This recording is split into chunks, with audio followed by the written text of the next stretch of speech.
I Learn How to Grow Zombies, Chapter 9. The thing about flying on a Pegasus during the daytime is that if you're not careful, you can cause a serious traffic accident on the Long Island Expressway. I had to keep Blackjack up in the clouds, which were, fortunately, pretty low in the winter. We darted around, trying to keep the Camp Half-Blood van in sight. And if it was cold on the ground, it was seriously cold in the air, with icy rain stinging my skin.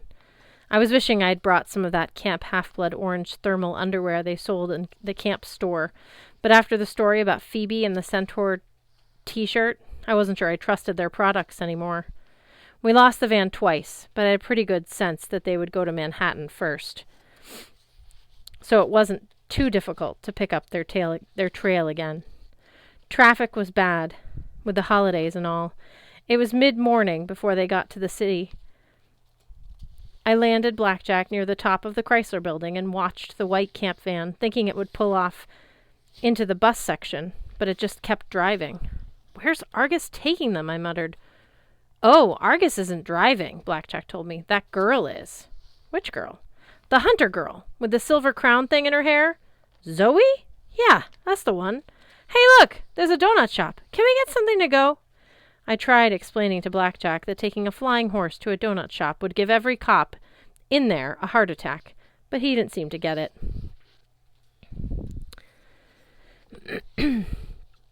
Meanwhile, the van kept snaking its way toward the Lincoln Tunnel. It had never even occurred to me that Zoe could drive. I mean, she didn't look 16. Then again, she was immortal. I wondered if she had a New York license, and if so, what her birth date said. "Well," I said, "let's get after them." We were about to leap off the Chrysler Building when Blackjack whinnied an alarm and almost threw me. Something was curling around my leg like a snake. I reached for my sword, but when I looked down, there was no snake. Vines. Grapevines. I had sprouted from the cracks between the stones of the building. They were wrapping around Blackjack's legs, lashing down my ankles so he couldn't move. "Going somewhere?" Mr. D said. He was leaning against the building with his feet levitating in the air, his leopard skin warm-up suit and black hair whipping around in the wind. "God alert!" Blackjack yelled. "It's the wine dude!" Mr. D sighed in exasperation. "The next person, or horse, who calls me the wine dude will end up in a bottle of Merlot." "Mr. D," I tried to keep my voice calm as the grapevines continued to wrap around my legs. "What do you want?" "Oh, what do I want? You thought perhaps that the immortal, all-powerful director of camp would not notice you leaving without permission? Well, maybe. I should throw you off this building minus the flying horse and see how heroic you sound on the way down." I balled my fists.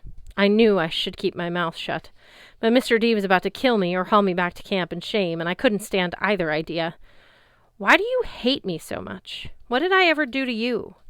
Purple flames flickered in his eyes. "You're a hero, boy. I need no other reason.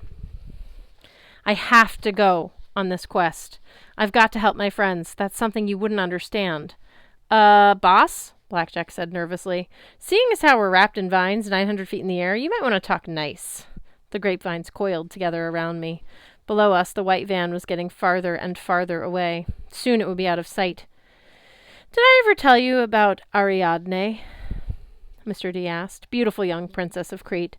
She liked helping her friends, too. In fact, she helped a young hero named Theseus, also a son of Poseidon. She gave him a ball of magical yarn that let him find his way out of the labyrinth. And do you know how Theseus rewarded her?"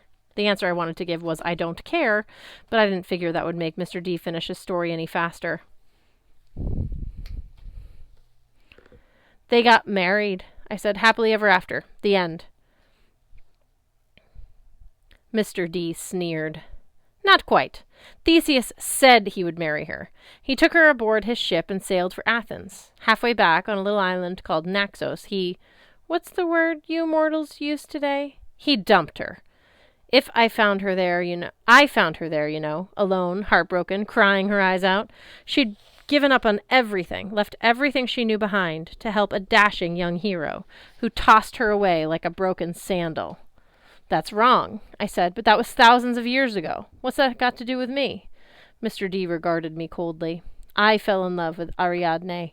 Boy, I healed her broken heart, and when she died, I made her my immortal wife on Olympus. She waits for me even now. I shall go back to her when I am done with this infernal century of punishment at your ridiculous camp. I stared at him. You're married? But I thought you got in trouble for chasing Wood Nymph. My point is, you heroes never change. You accuse us gods of being vain. You should look at yourselves. You take what you want. Use whoever you have to, and then you betray everyone around you. So you'll excuse me if I have no love for heroes? They are a selfish, ungrateful lot. Ask Ariadne, or Medea, for that matter. Ask Zoe Nightshade. What do you mean, ask Zoe? He waved his hand dismissively. Go, follow your silly friends. The vines uncurled around my legs. I blinked in disbelief. You're letting me go? Just like that? The prophecy says at least 2 of you will die. Perhaps I'll get lucky and you'll be one of them. But mark my words, son of Poseidon, live or die, you will prove no better than the other heroes. With that, Dionysus snapped his fingers. His image folded up like a paper display. There was a pop, and he was gone, leaving a faint scent of grapes that was quickly blown away by the wind. Too close, Blackjack said. I nodded, though I almost would have been less worried if Mr. D had hauled me back to camp. The fact that he'd let me go meant he really believed we stood a fair chance of crashing and burning on this quest. Come on, Blackjack, I said, trying to sound upbeat. I'll buy you some donuts in New Jersey. As it turned out, I didn't buy Blackjack donuts in New Jersey. Zoe drove south like a crazy person, and we were into Maryland before she finally pulled over at a rest stop. Blackjack darn near tumbled out of the sky. He was so tired. I'll be okay, boss, he panted. Just catching my breath. Stay here, I told him. I'm going to scout.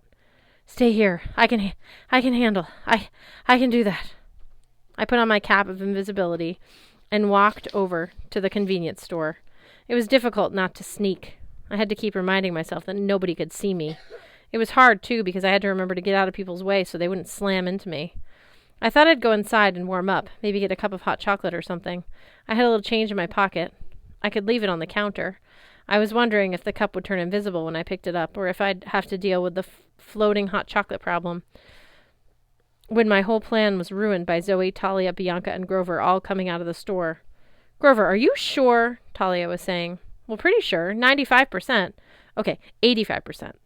And you did this with acorns, Bianca said. Like she couldn't believe it. Grover looked offended. It's a time-honored tracking spell. I mean, I'm pretty sure I did it right. D.C. is about 60 miles from here, Bianca said. Nico and I, she frowned, we used to live there. That's strange. I'd forgotten. I dislike this, Zoe said. We should go straight west. The prophecy says west. Oh, like your tracking skills are better? Talia growled. Zoe stepped toward her. You challenge my skills, you scullion? You know nothing of being a hunter. Oh, scullion. You're calling me a scullion? What the heck is a scullion? Whoa, you two, Grover said nervously. Come on, not again. Grover's right, Bianca said. DC is our best bet. Zoe didn't look convinced, but she nodded reluctantly. Very well. Let us keep moving. You're going to get us arrested driving, Talia grumbled. I look closer to 16 than you do. Perhaps, Zoe snapped, but I've been driving since automobiles were invented. Let us go. As Blackjack and I continued south, following the van, I wondered whether Zoe had been kidding. I didn't know exactly when cars were invented, but I figured it was like prehistoric times, back when people watched black and white TV and hunted dinosaurs. How old was Zoe? And what had Mr. D been talking about? What bad experience had she had with heroes? As we got closer to Washington, Blackjack started slowing down and dropping altitude. He was breathing heavily. You okay? I asked him. Fine, boss. I could take on an army. You don't sound so good. And suddenly I felt guilty, because I'd been running the Pegasus for half a day nonstop trying to keep up with the highway traffic. Even for a flying horse, that had to be rough. Don't worry about me, boss. I'm a tough one. I figured he was right, but I also figured Blackjack would run himself into the ground before he complained, and I didn't want that. Shh.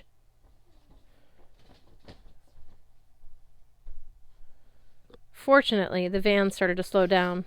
It crossed the Potomac River into central Washington. I started thinking about air patrols and missiles and stuff like that. I didn't know exactly how all these defenses worked, and I wasn't sure if Pegasi even showed up on typical military radar, but I didn't want to find out by getting shot out of the sky. Set me down there, I told Blackjack. That's close enough. Blackjack was so tired he didn't complain. He dropped toward the Washington Monument and set me on the grass. The van was only a few blocks away. Zoe had parked at the curb. I looked at Blackjack. I want you to go back to camp. Get some rest. Graze. I'll be fine. Blackjack cocked his head skeptically. You sure, boss? You've done enough already, I said. I'll be fine. And thanks a ton. A ton of hay, maybe, Blackjack mused. That sounds good. All right, but be careful, boss. I got a feeling they didn't come here to meet anything friendly and handsome like me. I promised to be careful.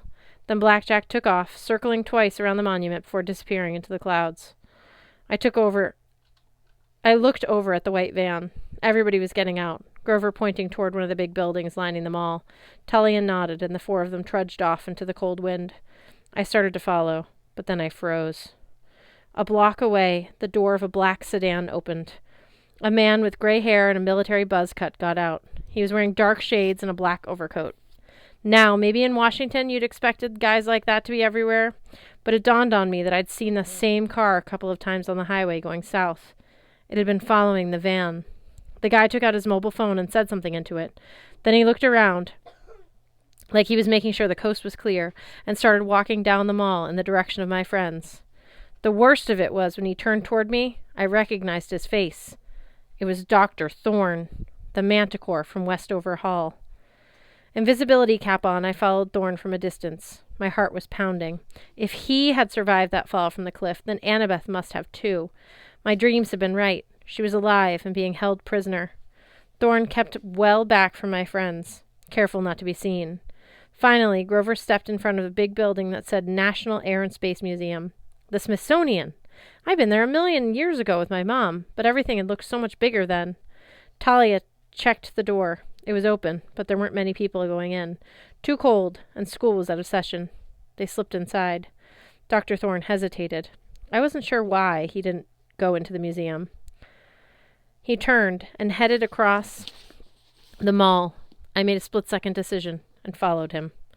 Thorne crossed the street and climbed the steps of the Museum of Natural History. There was a big sign on the door. At first, I thought it said, closed for a pirate event. Then I realized pirate must be private. I followed Dr. Thorne inside, through a huge chamber full of mastodons and dinosaur skeletons. There were voices up ahead, coming from behind a closed set of doors. 2 guards stood outside. They opened the doors for Thorne, and I had to sprint to get inside before they closed them again.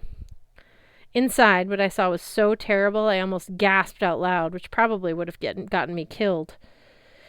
I was in a huge, round room with a balcony ringing on the second level. At least a dozen mortal guards stood at the balcony, plus 2 monsters, reptilian women with double snake trunks instead of legs. I'd seen them before. Annabeth called them the Scythian Draconae. But that wasn't the worst of it. Standing between the snake women, I could swear he was looking straight at me, was my old enemy, Luke. He looked terrible. His skin was pale, and his blonde hair looked almost gray, as if he'd aged 10 years in just a few months. The angry light in his eyes was still there, and so was the scar on the side of his face where the dragon had once scratched him. But the scar was now ugly red, as though it had recently reopened. Next to him, sitting down so that the shadows covered him, was another man. All I could see were his knuckles on the gilded chair of arms, like a throne. "Well," said the man in the chair, his voice just like the one I'd heard in my dream. Not as creepy as Kronos's, but deeper and stronger. Like the earth itself was talking. It filled the whole room, even though he wasn't yelling. Dr. Thorne took off his shades. His 2 colored eyes, brown and blue, glittered with excitement. He made a stiff bow and then spoke in his weird French accent. "They are here, General."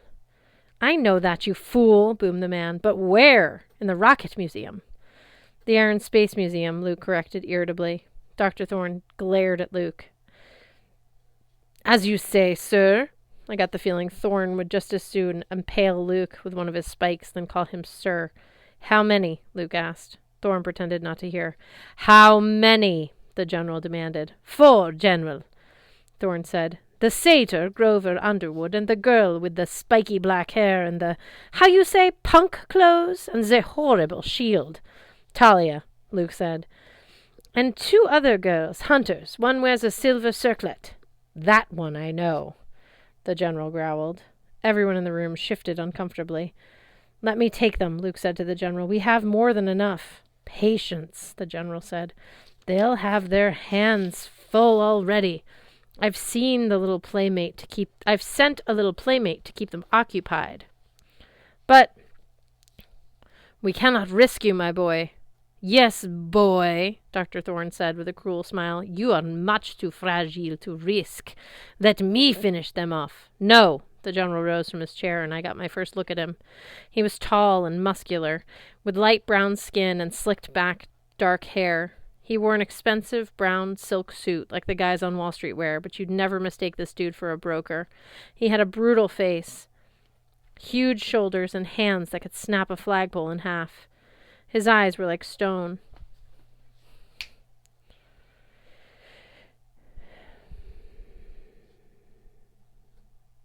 I felt as if I were looking at a living statue. It was amazing he could even move. You have already failed me, Thorne, he said. But, General, no excuses. Thorne flinched. I thought Thorne was scary when I first saw him in his black uniform at the military academy. But now, standing before the general, Thorne looked like a silly wannabe soldier. The general was the real deal. He didn't need a uniform. He was a born commander. I should throw you in the pits of Tartarus for your incompetence, the general said. And I'll send you to capture the child of the 3 elder gods, and you bring me a scrawny daughter of Athena. But you promised me revenge, Thorne protested, a command of my own. I am Lord Kronos' senior commander, the general said, and I will choose lieutenants that get me results. It was only thanks to Luke that we salvaged our plan at all. Now get out of sight, Thorne, until I find some other menial task for you. Thorne's face turned purple with rage. I thought he was going to start frothing at the mouth or shooting spines, but he just bowed awkwardly and left the room. Now, my boy, the general turned to Luke, the first thing we must do is isolate the half-blood Talia. The monster we seek will then come to her. The hunters will be difficult to dispose of. Luke said, Zoe Nightshade, do not speak her name. Luke swallowed. Sorry, General. The general silenced him with a wave of his hand. Let me show you, my boy, how we will bring the hunters down. He pointed to a guard on the ground level. Do you have the teeth? The guy stumbled forward with a ceramic pot. Yes, General. Plant them, he said. In the center of the room was a big circle of dirt, where I guess a dinosaur exhibit was supposed to go. I watched nervously as the guard took sharp white teeth out of a pot and pushed them into the soil. He smoothed them over while the general smiled coldly. The guard stepped back from the dirt and wiped his hands. Ready, General. Excellent. Water them, and we will let them scent their prey. The guard picked up a little tin watering can with daisies planted in it, which was kind of bizarre because what he poured out wasn't water. It was dark red liquid, and I got the feeling it wasn't Hawaiian punch. The soil began to bubble. Soon, the general said, I will show you Luke. Soldiers that will make your army from that little boat look insignificant. Luke clenched his fists. I've spent a year training my forces. When the Princess Andromeda arrives at the mountain, they'll be the best. Ha! The general said. I don't deny your troops will make a fine honor guard for Lord Kronos, and you, of course, will have a role to play. I thought Luke turned paler when the general said that. But under my leadership, the forces of Lord Kronos will increase 100-fold. We will be unstoppable. Behold, my ultimate killing machines. The soil erupted. I stepped back nervously. In each spot where a tooth had been planted, a creature was struggling out of the dirt. The first of them said, Mew? It was a kitten. A little orange tabby with stripes like a tiger. Then another appeared, until there were a dozen, rolling around and playing in the dirt. Everyone stared at them in disbelief. The general roared, What is this? Cute, cuddly kittens? Where did you find these teeth? The guard who brought the teeth cowered in fear. From the exhibit, sir, just like you said, the saber-toothed tiger. No, you idiot! I said the Tyrannosaurus! Gather up those infernal fuzzy beasts, and take them outside, and never let me see your face again. The terrified guard dropped his watering can. He gathered up the kittens and scampered out of the room. You, the general pointed to another guard. Get me the right teeth. Now. Shh. The new guard ran off to carry out his orders. Imbeciles, muttered the general. This is why I don't use mortals, Luke said. They are unreliable. They are weak-minded, easily bought, and violent, the general said. I love them. A minute later, the guard hustled into the room with his hands full of large, pointy teeth. Excellent, the general said. He climbed into the balcony railing and jumped down. 20 feet. Where he landed, the marble floor cracked under his leather shoes. He stood, wincing and rubbing his shoulders. Curse my stiff neck. Another hot pad? A guard said. More Tylenol? No, it will pass. The general brushed off his silk suit and then snatched up his teeth. I shall do this myself. He held up one of the teeth and smiled. Dinosaur teeth. Ha! Those foolish mortals don't even know when they have dragon teeth in their possession. And not just any dragon teeth. These come from the ancient Cybirus himself. They will do nicely. He planted them in the dirt, 12 in all. Then he scooped up the watering can. He sprinkled the soil with red liquid, tossed the can away, and held his arms wide. Rise! The dirt trembled. A single skeletal hand shot out of the ground, gasping at the air. The general looked up at the balcony. Quickly! Do you have the scent? Yes, Lord, one of the snake ladies said. She took out a sash of silvery fabric, like the kind the hunters wore. Excellent, the general said. Once my warriors catch its scent, they will pursue its owner relentlessly. Nothing will stop them, no weapons known to half-blood or hunter. They will tear the hunters and their allies to shreds. Toss it here! As he said that, the skeletons erupted from the ground. There were 12 of them, one for each tooth the general had planted. They were nothing like Halloween skeletons, or the kind you might see in cheesy movies. These were growing flesh as I watched, turning into men, but men with dull gray skin, yellow eyes, and modern clothes. Gray muscle shirts, camo pants, and combat boots. If you didn't look too closely, you could almost believe they were humans, but their flesh was transparent, and their bones shimmered underneath, like X-ray images. One of them looked straight at me, regarded me coldly, and I knew that no cap of invisibility would fool it. The snake lady released the scarf, and it fluttered down toward the general's hand. As soon as he gave it to the warriors, they would hunt Zoe and the others until they were extinct. I didn't have time to think. I ran and jumped with all my might, plowing into the warriors and snatching the scarf out of the air. "What's this?" bellowed the general. I landed at the feet of a skeletal warrior, who hissed. "An intruder!" the general growled. "One cloaked in darkness. Seal the doors. It's Percy Jackson." Luke yelled. "It has to be." I sprinted for the exit, but I heard a ripping sound and realized the skeletal warrior had taken a chunk out of my sleeve. When I glanced back, he was holding the fabric up to his nose, sniffing the scent, handing it around to his friends. I wanted to scream, but I couldn't. I squeezed through the door just as the guard slammed it shut behind me.